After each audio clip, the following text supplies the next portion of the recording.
lihat. Saya mau perkenalkan diri dulu, mungkin ada yang belum kenal. Nggak keluar ya? Kan belum kenal. Ini nama lengkap saya, Valentina Disuci Handayani. Saya lulus dari S1 UGM, masuknya tahun 2005, angkatan 2005, budidaya pertanian. Kemudian biasanya ditulisnya tahun keluarnya. Kalau saya tahun masuknya di 2011 saya masuk S2. Sebenarnya lulusnya 2010 tapi nganggur 1 tahun. Nggak nganggur sebenarnya, bantuin dosen. Di dalam perjalanan itu sebenarnya saya mau mendaftar beasiswa untuk sekolah luar, tetapi di reject ketolak. Jadi ya udahlah, masuk S2 UGM aja dulu. Ternyata pas jadi masuk S2 malah mendapat rezeki untuk exchange ke Shizuoka University melalui program JASO. Mungkin saya angkatan ke 3 kalau nggak ke 4. Yang pertama itu ada Panafis angkatan pertama yang exchange student. Tahun 2010 kalau nggak salah. Terus 2011 ada kakak angkatan berikutnya dan saya di 2012. Mbak Rani kalau nggak salah yang 2011 Mbak Rani. Dan saya yang 2012 di lab ekologi di Shizuoka University, di labnya yang Mas Chemistry. Nah, saat presentasi, biasanya kan kalau exchange itu ada presentasi laporan. Saya bikin presentasinya seperti ini. Saya berharap saya akan bisa kembali lagi untuk kesini belajar, gitu ceritanya. Karena waktu saya datang di lab ekologi, saya hanya cerita gini, kamu mau belajar ekologi hanya dalam waktu 3 bulan itu kayak nggak cukup. Berarti kan itu adalah kata pengantar pembuka untuk, oh berarti boleh nih datang ke sini lagi. Dan akhirnya saya di presentasi ini, mungkin Pak Nafis belum datang sini apa ya waktu saya presentasi. Yang ada waktu itu Pak Anu, senpainya. Jadi beliau yang saya presentasi ini bilang, wah mudah-mudahan bisa balik lagi. Dan ternyata di 2013 itu saya keterima menjadi mahasiswa Graduate School Agriculture Science di University. Jadi kalau teman-teman punya harapan, punya impian, percaya dan buat jadi nyata. Karena setiap ada niat yang baik, mudah-mudahan Tuhan kasih jalan juga. Gitu. Jadi kalau nanti yang mau lanjut S3 di sini udah ada yang keterima tuh calonnya. Mudah-mudahan bisa dapat jalan.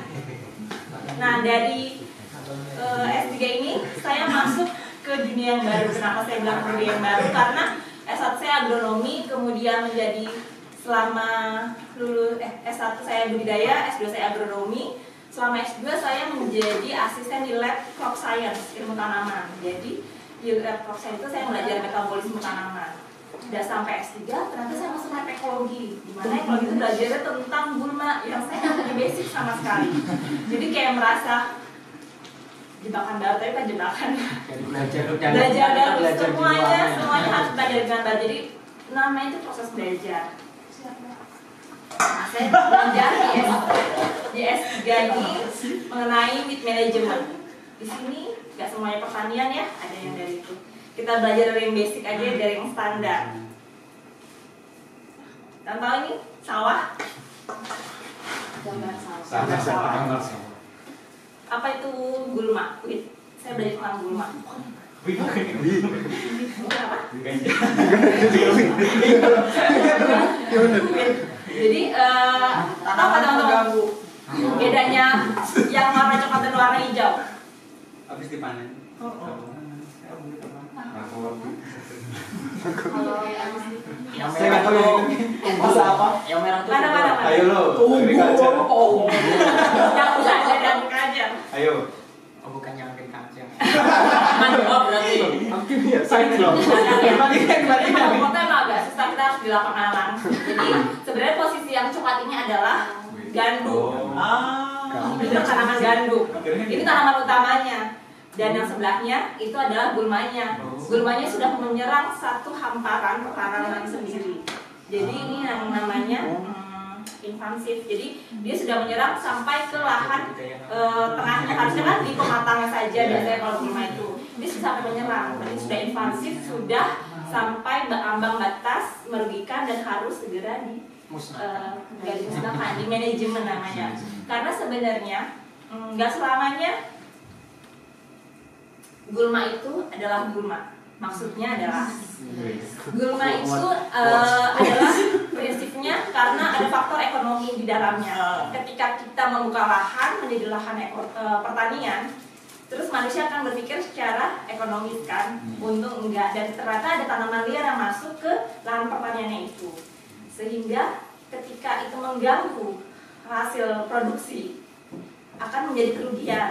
Makanya dibilang gulma itu adalah tanaman pengganggu. Sebenarnya kalau dia tumbuh di tempat lain, dia tidak mengganggu dan itu namanya bukan gulma, jadi tanaman liar seperti itu. Nah, kenapa ada gulma bukan tidak selalu seperti gulma? Contohnya ini ada salah tanaman yang saya teliti. Kalau di Jepang itu tanaman seperti itu Italian Raygrass adalah sebuah gulma, tetapi di daerah lain itu bisa dimanfaatkan sebagai pakan ternak, malah dibudidayakan secara luas berhektar-hektar, dipanen untuk pakan ternak. Jadi sebenarnya persepsi tentang gulma itu adalah persepsi dari manusia sendiri, karena manusia menilai secara ambang ekonominya butuh di manajemen atau enggak. Tetapi tadi kan ada yang bilang dimusnahkan. Sebenarnya keberadaan makhluk hidup di alam itu kan juga ada keseimbangan, harmonisasi. Ketika satu tanaman itu dimusnahkan, maka akan ada nanti yang menjadi ledakan. Misalnya nih Italian Raygrass ini tanaman gulma yang saya teliti ini adalah salah satu dari host, itu adalah inangnya, insek. Jadi kalau misalnya ini nggak ada, insek ini bisa menyerang tanaman yang kita pikir itu menghasilkan. Nah, seperti itu. Jadi yang kita butuhkan untuk pengelolaan pertanian itu adalah di manajemen aja, nggak perlu dihilangkan sama sekali, karena kalau satu hilang berarti keseimbangan yang lain akan terganggu. Ini yang saya teliti, ini bukan saya teliti, ini adalah hasil penelitian sebelumnya di tahun 2013 bahwa ada glifosaat resisten Italian Raygrass. Jadi Italian Raygrass ini gulma yang saya teliti bukan gulma asli dari Jepang. Jadi dia adalah impor dari negara lain karena untuk pakan ternak tadi sebenarnya. Tapi dia memasuki lahan pertanian contohnya gandum, sehingga sangat meresahkan petani dan di manajemen. Glifosaat ini adalah herbisida yang digunakan selama lebih sekitar 20 tahun di Jepang untuk mengontrol. Dan di 2013 sudah mulai ada glifosaat resisten, artinya ketahanan terhadap herbisida ini. Tetapi di Jepang baru ada laporannya sekitar tahun 2013. Jadi ini adalah masalah baru. Udah ada gulma datang, kemudian ada resistensi dari herbisida yang selama ini digunakan. Ini masalahnya. Nah, tadi yang saya bilang kenapa sih harus di manajemen? Karena ini adalah salah satu tanaman inang yang menjadi tanaman serangga yang menjadi masalah penting. Karena kalau serangganya ini menyerang tanaman padi, dia bisa merusak ini bulir padinya. Jadi kalau bulir padinya rusak kan pasti produksi akan menurun, kualitasnya juga turun, berarti harus ada manajemen. Jepang sudah melakukan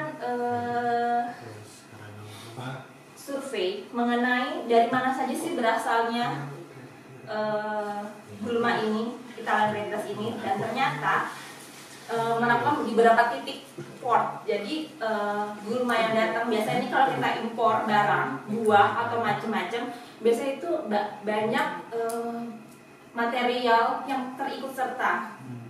Nah, itu yang masuk ke satu negara, makanya kenapa ada yang namanya badan karantina itu salah satunya. Jadi kalau teman-teman nanti pulang Indonesia bawa sesuatu, tolong dipertimbangkan hati-hati. Kira-kira ini berbahaya nggak? Kita merugikan nggak? Atau kalau kita dari sini mau pulang ke Indonesia, kira-kira berbahaya nggak ntar di Indonesia? Masalahnya orang selalu menganggap kayak yang kemarin kasusnya bawa anggur nggak boleh gitu kan dari luar negeri. Sebenarnya cuma seanggur dan dia datang makan. Tetapi kan kalau bijinya tumbuh atau lalat buah itu kan sudah ada kalori di dalamnya, kita nggak bisa melihat dengan mata kasar, kita harus bisa itu harus diteliti di laboratorium. Nah, itu yang jadi permasalahan badan karantina. Sebenarnya mereka juga benar, tapi mungkin sosialisasinya yang orang awam kurang paham. Jadi kesannya kok hanya barang satu box aja harus ditahan seperti itu. Nah, sama halnya seperti ini, ternyata di portnya itu di tempat Jepang untuk menerima barang-barang impor dari negara lain sudah ada herbicide resisten Italian Ryegrass, gulma ini, grass ini, rumput ini. Jadi ternyata dari impor-impor itu yang dibawa dari negara lain, mereka mengikut sertakan gulma yang sudah resisten sama herbicide. Ternyata herbicide resisten ini bukan terjadi karena terus-menerus pemakaian herbisida yang berulang, tapi juga karena barang masuk dari negara lain. Ini dilaporkan oleh peneliti dari Jepang di tahun 2014. Setelah ada penelitian sebelumnya ini, yang di 2013, report mengenai glifosat resisten. Ternyata salah satu sumbernya dari negara lain yang masuk ke negara Jepang. Nah, kalau penelitian saya mengenai kontrol tadi itu, weed manajemennya, apa sih yang harus dilakukan? Sebenarnya yang saya lakukan itu masih basic, yaitu tentang physical control.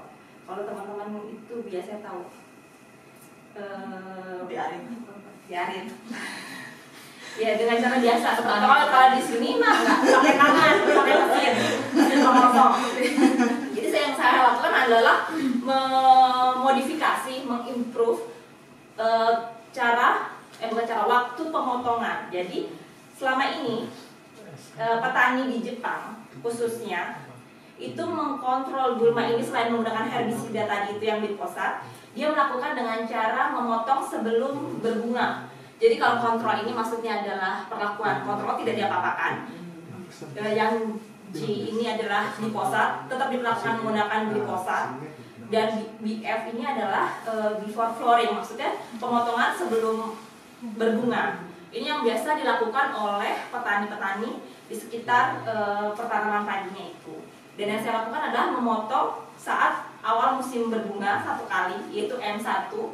Dan yang M2 itu adalah memotong dengan durasi. Jadi Italian Ryegrass itu berbunga sekitar 1 bulan lamanya. Jadi durasi pembungaan sampai akhirnya dia menghasilkan biji yang bernas, yaitu 1 bulan. Jadi saya memotong di awal dan 1 bulan kemudian saya potong di akhir, itu jadi M2. Hasil penelitian saya menunjukkan bahwa kalau kita memodifikasi sedikit saja waktu dipindah dari yang tadi belum berbunga ke yang berbunga, ternyata ada perbedaannya. Bahwa kalau dipotong pada saat masa berbunga, dia lebih rendah populasinya. Jadi weight ini adalah, jadi setelah satu petakan itu saya potong sebelum berbunga dan satu petakan saya potong setelah berbunga, saya bandingkan pertumbuhannya, dihitung dari biomasanya. Ternyata berbeda secara signifikan.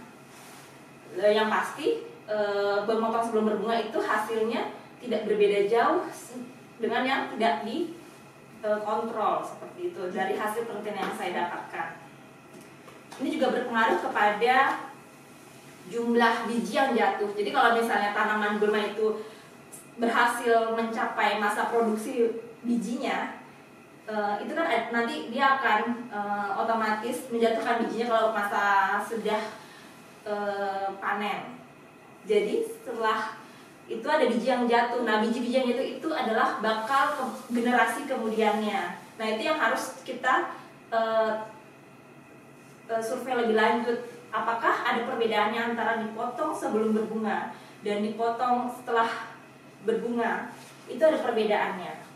Ternyata hasil menunjukkan bahwa pada saat pemotongan awal pembungaan itu juga menunjukkan perbedaan. Malah yang ini dengan yang kontrol glifosat pasti karena tadi resisten ya. Kalau resisten berarti sama aja tidak dikontrol. Nah, pemotong yang selama ini petani lakukan itu tidak menunjukkan hasil yang berbeda.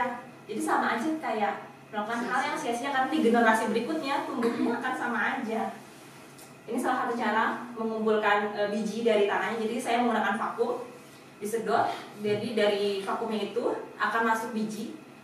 Dari biji itu saya hitung satu-satu berapa bijinya. Jadi ini adalah jumlah biji. Jadi sebenarnya simpel ya, cuma hitung biji, tapi kalau ngitung biji sampai ribuan juga ya lumayan kan. Jadi satu luasan hanya 0,03 meter persegi itu terdapat kalau yang tidak diperlakukan sampai dengan perlakuan memotong sebelum berbunga itu sekitar 700 seperti itu. Setelah itu hal apa lagi yang membedakan? Itu adalah bobot biji 100 biji. Kenapa bobot biji ini penting?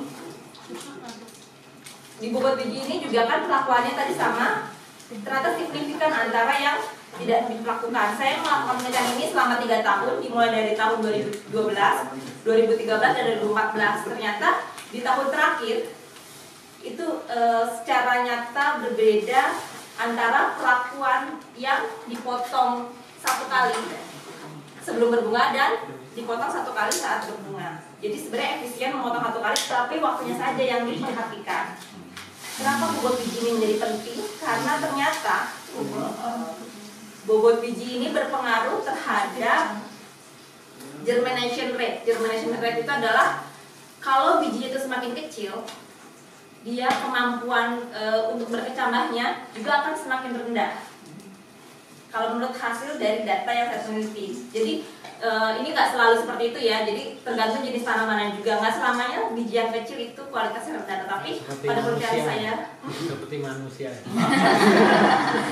Tapi pada penelitian saya kalau bahwa berat biji itu rendah, berarti kan bijinya yang dihasilkan kecil. Itu menunjukkan bahwa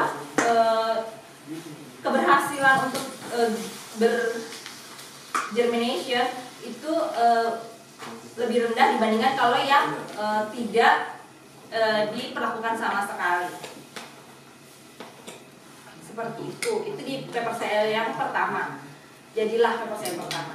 Terus setelah itu saya melakukan juga menggunakan herbisida lain, tapi ternyata data yang diperlukan menggunakan herbisida lain memang lebih menunjukkan hasil yang bisa mengkontrol. Tetapi kan saya sudah melakukan 3 tahun penelitian nih, pakai yang tadi menggunakan pemotongan saat berbunga. Ternyata yang menggunakan herbisida di plot area itu tidak berbeda dengan yang dikontrol. Datanya itu kurang support. Harapannya tadi walaupun menggunakan herbisida, jika dibandingkan itu juga tetap berbeda karena kan sudah melakukan 3 tahun. Ternyata itu tidak berbeda. Ada satu yang harus lebih dalam diteliti. Jadi saya meneliti bahwa peneliti selanjutnya adalah ini. Saya menggunakan data biji yang tadi saya panen, itu saya evaluasi menggunakan herbisida yang sama, glifosat tadi itu. Saya gunakan apakah ada perbedaan antara perlakuan yang saya lakukan. Perlakuan yang saya lakukan tadi itu adalah menggunakan pemotongan pada umumnya yang petani lakukan, kemudian merubah waktu potong. Ternyata saat saya evaluasi biji itu di tahun 2013, plot area biji yang berasal dari plot area glifosat itu setelah di treatment menggunakan glifosat hasilnya lebih tinggi dibandingkan dengan kontrol. Di tahun 2014 juga demikian. Berarti di sini ya ini menunjukkan bahwa kalau kita menggunakan herbisida secara terus-menerus, ada kemungkinan peluang untuk dia lebih tahan terhadap herbisida tersebut. Ada mekanisme yang akhirnya nanti berubah seperti itu. Jadi dari data ini bisa menunjukkan bahwa resistensi yang terjadi kemungkinan karena saya tidak karena data ini meneliti secara lapangan, jadi belum secara laboratorium. Ada dari hasil satu histogram ini bisa membuktikan bahwa dari penggunaan herbisida secara terus-menerus tadi itu ada kemungkinan bisa resistensi karena setelah dievaluasi di plot area yang menggunakan glifosat dia lebih tinggi survivalnya, apa ketahanan hidup setelah diperlakukan dengan glifosat. Selanjutnya saya teliti lagi endophyte. Endophyte itu adalah ini jamur yang ada di dalam tanaman tersebut. Karena setelah saya teliti di Shizuoka khususnya, saya penelitiannya di Shizuoka, di Shizuoka Prefecture di Fukuroi City. Jadi penyebaran endophyte atau jamur ini sekitar 48%. Berarti kan hampir semua rata-rata gulma yang saya teliti ini terinfeksi oleh endophyte. Jadi saya mau mengetahui apakah ada hubungannya antara resistensi, ketahanan tadi dengan mikroorganisme yang ada di dalamnya ini. Makanya saya meneliti tadi ini endophyte infection frequency. Setelah saya teliti ternyata infeksi yang terjadi pada glifosat, plot perlakuan glifosat juga lebih tinggi dibandingkan dengan kontrol. Nah, hal ini menjadi menarik karena di mana glifosat itu diperlakukan, ada peningkatan infeksi juga di dalamnya. Nah, ini adalah paper saya yang kedua setelah yang tadi saya lakukan penelitian menggunakan herbisida yang tidak berhasil. Saya menemukan ide lain dan berhasillah menjadi paper saya yang kedua mengenai pengaruh dari manajemen pengelolaan gulma terhadap glifosat resisten dan juga endophyte infeksinya oleh mikroorganisme di dalam tersebut. Jadi kalau misalnya teman-teman nanti di perjalanan penelitian yang menemukan satu titik yang merasa data saya nggak cukup nih, kira-kira data saya nggak bagus, cobalah untuk berdiskusi. Kalau misalnya sungkan dengan sensei sama teman, hasilnya saya dapatkan setelah saya berkorespondensi dengan teman-teman saya melalui web. Karena waktu itu saya pikir, saya nggak punya data lagi. Penelitian saya 3 tahun kemarin hanya jadi 1 paper, padahal untuk lulus waktu itu saya butuh 2 paper. Masa saya harus penelitian di lapangan lagi dengan waktu yang selama itu, karena kan berhubungan dengan makhluk hidup, apalagi dengan tanaman ini, kita harus nunggu 1 periode tanam. Jadi waktu itu saya nanam di bulan Oktober, bulan Juni itu baru panen hasilnya, jadi baru bisa panen hasilnya bulan Juni. Jadi butuh 1 waktu yang lama. Tapi ternyata ada ide lain mengenai ada nggak sih setelah kamu melakukan penelitian selama 3 tahun itu, ada nggak sih dampaknya terhadap gulma tersebut? Ternyata ada. Yang pertama adalah ketika kita mengaplikasikan herbisida secara terus-menerus, ada kemungkinan untuk menjadi resistensi, dan ternyata mikroorganisme yang di dalam gulma tersebut juga berpengaruh terhadap mekanisme penggunaan herbisida. Nah, ini kesimpulan dari penelitian saya bahwa ada di mana kalau herbisida itu terus dilakukan, herbisida resisten itu terjadi, dan bersama dengan itu mikroorganisme yang di dalamnya juga terpengaruh. Nah, kata kunci ini adalah salah satu pembuka saya untuk bisa melanjutkan ke betul sekali. Ini rezeki ya. Jadi sebenarnya saya juga bingung menulis paper yang kedua ini. Cukup nggak ya data saya? Ternyata waktu saya korespondensi dengan reviewer, mereka bilang data ini sudah bisa untuk sebagai informasi bagi kalangan petani, karena cukup diakui gulma ini cukup populer di Jepang karena sudah cukup meresahkan dan lagi sedang di manajemen secara terus-menerus. Mungkin kalau di Indonesia gulma ini secara spesifik tidak ada karena ini gulma di tempat yang temperaturnya dingin, tetapi satu familinya pasti ada kalau saya yakin. Nah, mungkin di Indonesia saya akan bisa mengaplikasikan teknik-teknik ini setelah nanti saya tahu sisi-sisi apa aja sih yang bisa teliti. Makanya ketika ada satu tantangan, benar nggak sih ini resistensi herbisida ini, ketahanan terhadap satu bahan kimia ini berpengaruh pada mikroorganisme.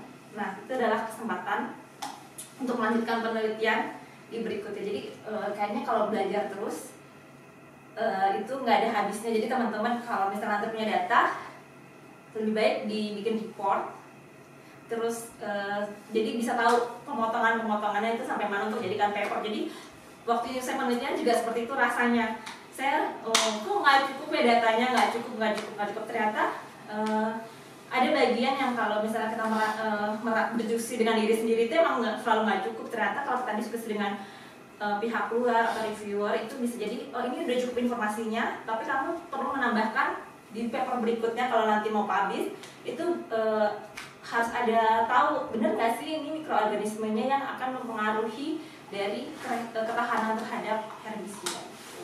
Jadi teman-teman kalau misalnya suatu punya harapan juga, lakukan dengan baik, pasti akan ada jalan yang baik juga. Itu dari saya. Mungkin ada tanggapan, tambahan, atau mungkin pertanyaan atau ide buat saya, karena saya lagi melakukan penelitian yang sama. Saya meneliti gulma yang sama, jadi saya sedang mengecek apakah mikroorganisme ini tadi itu berpengaruh. Jadi nanti nggak hanya di lapangan, tapi akhirnya masuk ke lab juga. Jadi harus meneliti secara laboratorium. Seperti itu. Terima kasih. Ada yang mau ditanyakan, silahkan.